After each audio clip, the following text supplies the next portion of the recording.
Buenos días, alumnos. Esto es una clase para sexto grado. Hoy vamos a hablar lo que es el lenguaje. A ver, ¿tienen una idea qué es el lenguaje? A ver, por ahí tendrán una idea. ¿Qué es el lenguaje? ¿Qué podemos hacer con el lenguaje? Miren, qué importante es el lenguaje para el ser humano, para poder comunicarnos, ¿no? Dice acá, el lenguaje es la facultad exclusivamente humana que busca comunicar nuestras ideas, emociones, deseos a través de la oralidad o la escritura. Eso es lo que nos dice el lenguaje. Ahora, el lenguaje también tiene sus funciones. ¿Qué funciones tiene el lenguaje? Tenemos la función del lenguaje emotiva, conativa o apelativa, poética, referencial, metalingüística y fática. Son 6 funciones que tiene el lenguaje. Vamos a ver ahora en qué consiste cada función del lenguaje. Por ejemplo, la emotiva. La emotiva, ¿qué nos transmite? ¿Qué nos expresa? La emotiva nos expresa o nos transmite emociones, sensaciones, deseos, estados de ánimos, estados físicos, ¿no? Por ejemplo, acá dice, el factor dominante, ¿quién lo transmite? Es el emisor. Ejemplo, aquí por ejemplo el emisor dice, me duele el estómago, ¿no? Al fin, ya llegaste. Otro puede ser también, qué bien me siento, estado de ánimo. Gracias Dios. Entonces acá son las emociones y sensaciones que nos va a transmitir el emisor. Ahora vamos a la conativa o apelativa. ¿Qué nos transmite la función conativa o apelativa? Consiste en incitar o influir a otra para que haga algo. Cuando dice incitar o influir, quiere decir que puede ser una pregunta o una orden, como una orden o pregunta. ¿Quién lo recepciona? Es el receptor. Por ejemplo, dice, ahora corre. ¿Cocinaste? Dime. ¿No? Entonces se puede hacer una serie de ejemplos acá, lo que es la connotativa apelativa. Ahora vamos a la función poética. ¿Qué nos dice? ¿En qué consiste la función poética? Aquí dice que altera el lenguaje cotidiano. Para provocar un efecto, se presenta en textos literarios y publicitarios. ¿Quién lo recepciona?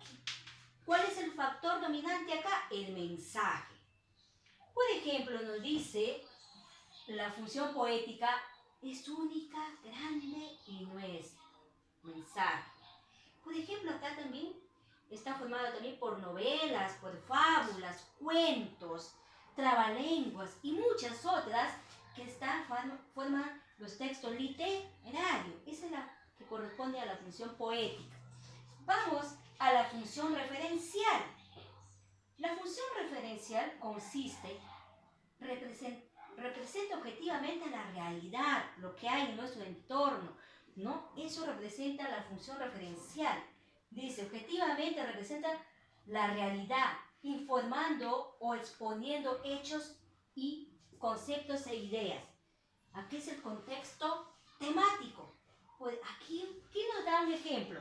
La población chilena supera los 15 millones de habitantes, ¿no? Dice, por ejemplo, acá también nos puede decir con la realidad, ay, se me malogró el teléfono, ay, el ambiente está contaminado. Está con nuestro entorno de la realidad, ¿no? Por eso se representa objetivamente a la realidad que existe en nuestro entorno, ¿no? Puede ser como objeto o físicos. Ahora vamos a la metalingüística, que es una función también importante del lenguaje. La metalingüística se refiere a qué? Al código mismo cuando usamos el lenguaje para hablar del lenguaje. El código en la lengua, ¿no? Por ejemplo, acá decimos, ¿pero qué es referencial? No, ¿qué es el metalingüística? No lo entiendo. Justamente se utiliza esto para hablar del lenguaje. Yo estoy en lenguaje. ¿Qué te estoy transmitiendo? Te estoy transmitiendo el lenguaje. Entonces estoy haciendo la metalingüística, ¿no? Porque te estoy hablando de lenguaje. Por eso se refiere al código, a la lengua, cuando usamos lenguaje para hablar de lenguaje. Esa es la metalingüística. Por ejemplo, te puede decir, el árbol es sustantivo. ¿En qué estoy usando? La metalingüística. Esto es una oración. También estoy usando la metalingüística porque estoy hablando de lenguaje. Por ejemplo, acá, ¿qué factor dominante? Aquí el factor dominante es el código. ¿Ya? El código. Vamos a ver cuál es el ejemplo. ¿Qué significa altruista? Por ejemplo, te estoy preguntando porque parte de nuestro lenguaje, ¿no? Vamos a ver qué, la gallina, ¿será sustantivo o verbo? ¿Ves? Son ejemplos que podemos poner de la metalingüística, porque hablamos de lenguaje. Ahora vamos a la fática. La fática, ¿qué función será la fática? ¿Tienen una idea ustedes qué función será la fática? Vamos a ver, ¿qué nos dice? Dice, iniciar, mantener una conversación entre interlocutores. Entre dos interlocutores. ¿Qué quiere decir acá? Puedes iniciar una conversación entre dos interlocutores. ¿Qué factor dominante es acá? El canal. Por ejemplo, ¿aló? ¿Me escuchas? Lo oigo, sí, claro. Acá está el ejemplo. Porque, ¿qué está sucediendo acá en esta función fática? Están hablando dos interlocutores. Hay una comunicación, mantener una conversación entre dos interlocutores. Así como les vuelvo a repetir, dice, ¿aló? ¿Me escuchas? ¿Qué estoy haciendo? Interlocutores. Lo oigo, sí, claro, ¿no? Eso es el ejemplo, ¿no? Para lo que es todas las funciones que corresponden al lenguaje. Muy bien, alumnos, eso ha sido todo por hoy. Ahora sí voy a repartir la tareita que vamos a dejar, ¿ya? Y ahora sí, dice, es la hora, es la hora, es la hora de estudiar. Coge tu cuaderno y lápiz y ponte a estudiar. Chao, chicos, nos vemos. Hasta la próxima.